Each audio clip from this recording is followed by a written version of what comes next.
In a small, sun-drenched village in Zimbabwe, surrounded by tall baobab trees, there lived a young girl named Nyasha. Life had not been kind to Nyasha. Nyasha's life had taken a dark turn after the death of her beloved mother, Marita. Marita had been a kind and hard-working woman, known throughout the village for her wisdom and laughter. She had taught Nyasha to weave baskets, grind maize, and sing songs while they worked. But one fateful rainy season, a sudden fever took Marita from Nyasha's life, leaving her father, Dambudzo, heartbroken. At first, Dambudzo did his best to care for Nyasha, but his grief overwhelmed him.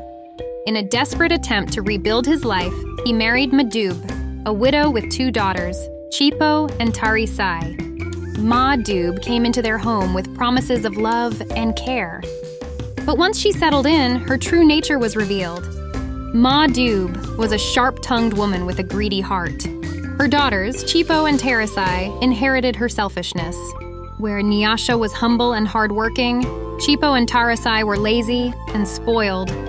They were always demanding the best food, clothes, and attention. Meanwhile, Chipo and Tarisai lounged in the shade, eating roasted ground nuts and braiding each other's hair. They wore bright chitenge dresses with intricate patterns, while Nyasha's single brown dress grew more tattered with each passing day. "You're so slow, Nyasha," Chipo mocked one afternoon. "Maybe if you worked harder, you'd get a new dress," Tarisai added with a sneer. Her words stung, but Nyasha held her tongue. Nyasha's father, Dambudzo, was often away from home. He worked as a traveling trader, selling goods like dried fish, woven mats, and pottery in nearby villages. "Nyasha, listen to your stepmother," he said one evening when he returned home briefly. "She's trying to make you strong." Nyasha's heart sank. She wanted to tell him how Madub treated her, how her stepsisters tormented her, and how lonely she felt. "Dambudzo, don't you worry about Nyasha," Madube would say, smiling falsely. "I treat her like my own." Nyasha's father, weary from his travels and eager to avoid conflict, would nod and leave again, leaving Nyasha to endure her suffering in silence. On nights when the house was quiet, Nyasha would sit by the small fire in the kitchen hut and think about her mother. Marita had always told her, "Kindness, my little star, is the greatest gift you can give the world. Even when others are unkind, your light will shine brighter." Nyasha held on to those words like a lifeline. She often sang the songs her mother had taught her as she worked, finding small moments of peace amidst her hardship. As months turned into years, Madub's cruelty only grew. One day, Nyasha accidentally spilled some millet while grinding it. Madub stormed into the kitchen, her eyes blazing. "Do you know how hard I worked to get that millet?" she screamed. Without waiting for an answer, she grabbed a stick and struck Nyasha on the back. Nyasha cried out in pain, but quickly silenced herself. She didn't want to give Madub the satisfaction of seeing her tears. "Clean this up!" Madub ordered, throwing a dirty rag at her. Nyasha knelt on the ground, her back throbbing, and began to clean. Chipo and Tarisai stood in the doorway, smirking. Despite everything, Nyasha never gave up hope.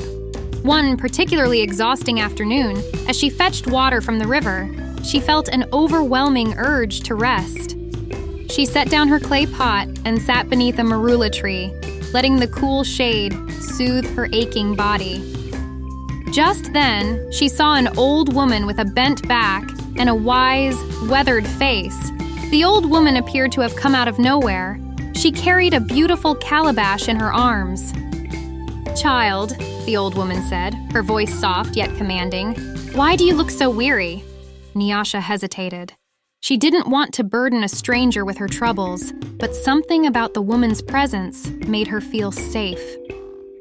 "I am tired," Nyasha admitted finally, "but I must keep working, or my stepmother will be angry." The old woman nodded, her expression thoughtful. "You have a kind heart, child. Few would stop to speak to an old woman like me. For your kindness, I have a gift for you." She held out the calabash. Its surface gleamed golden in the sunlight, smooth and perfectly round. Nyasha blinked in surprise. For me? Yes, but remember this. Use it with a pure heart. Kindness will unlock its magic, while greed will bring sorrow. Thank you, Gogo. I will take care of it. The old woman smiled and disappeared as suddenly as she had appeared, leaving Nyasha alone with the mysterious gift. Nyasha carried the calabash home, unsure of its purpose. That evening, after finishing her chores, she whispered to it, "Are you truly magical?" "Yes. Nyasha, what do you wish for?" The calabash shimmered, and a feast appeared before her eyes. Steaming sadza, roasted meat, fresh vegetables, and juicy mangoes. She wanted to share the feast with her family, but she knew they would never believe her story. So, she quietly set aside some food for herself and stored the rest in a hidden corner of the kitchen.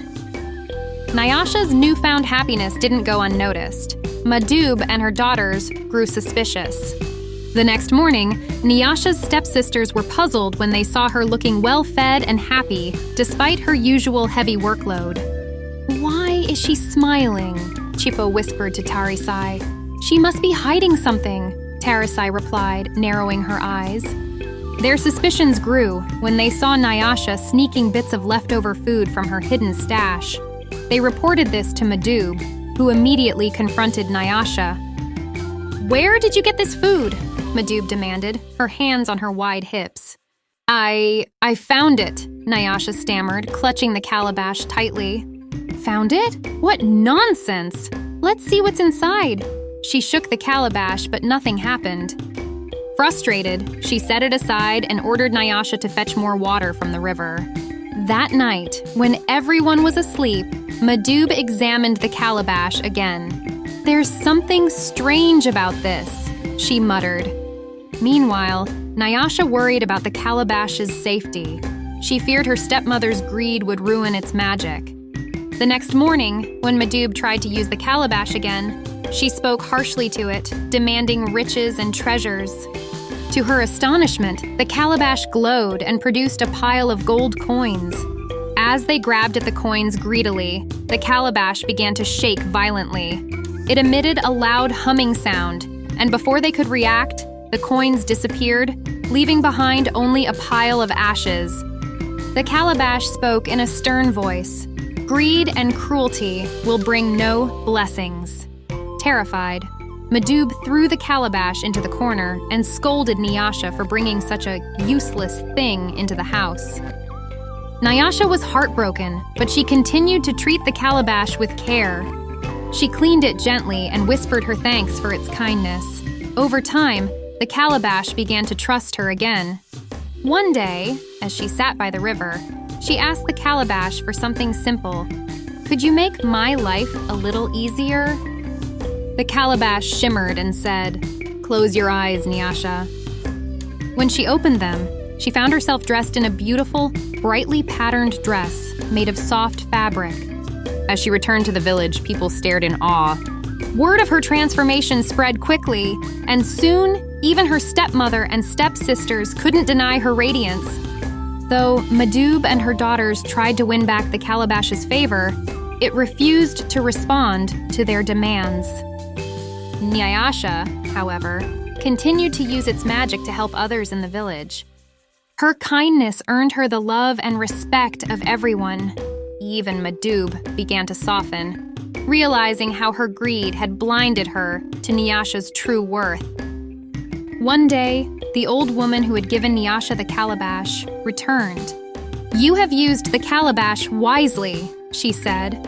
"Remember, child, kindness is the greatest magic of all." Nyasha bowed respectfully.